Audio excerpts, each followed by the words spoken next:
We talk a lot on my channel and many other channels about being prepared and prepping for SHTF events, things that could end society and change the world as we know it.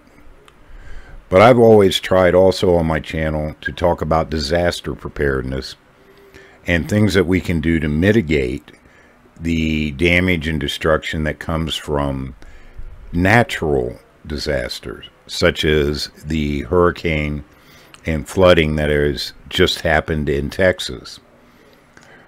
The church I belong to does a lot of relief work after these kind of disasters. You'll see the yellow and orange shirts of the LDS church volunteers all over the place. And the footage you're seeing is of the Houston area and the Buffalo Bayou or Bison Bayou area in Texas, directly after the hurricane hit. And I'm using this footage to show you that the damage is a lot more extensive than what they're talking about in mainstream media. They're kind of playing it down a little bit. But I wanted to talk about the importance of basic preparations to be prepared for this type of natural disaster. Anybody who's watched the news in the last few days has seen numbers and numbers of idiots that they've gotten on television who were talking about, oh, they're just going to ride the storm out. And hours before the storm actually hit,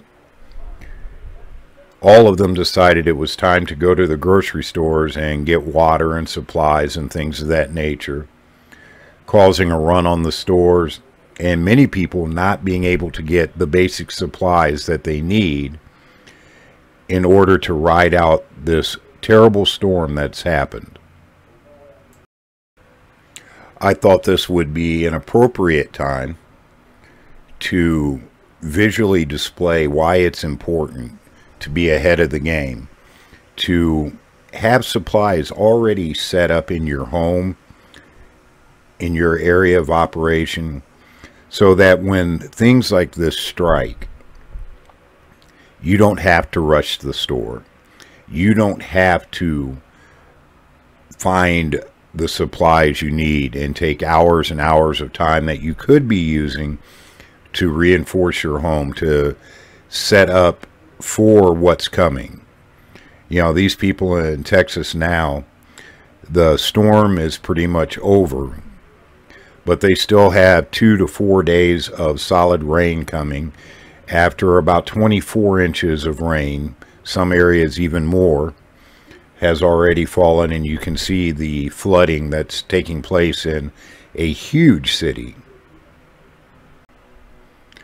They've set up shelters for everybody that has been evacuated, and they're setting up mega shelters, as scary as that can be. We can all probably remember what happened at the mega shelters in New Orleans after Katrina. So my thoughts and prayers are always out to the people who were in this area and had to suffer through this storm. I'm going to shut up here for a minute and let you take a look at some of the havoc that the storm caused, and then I'll be back at the end.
At the very least, folks, please have 72 hours worth of food and water and supplies in your home.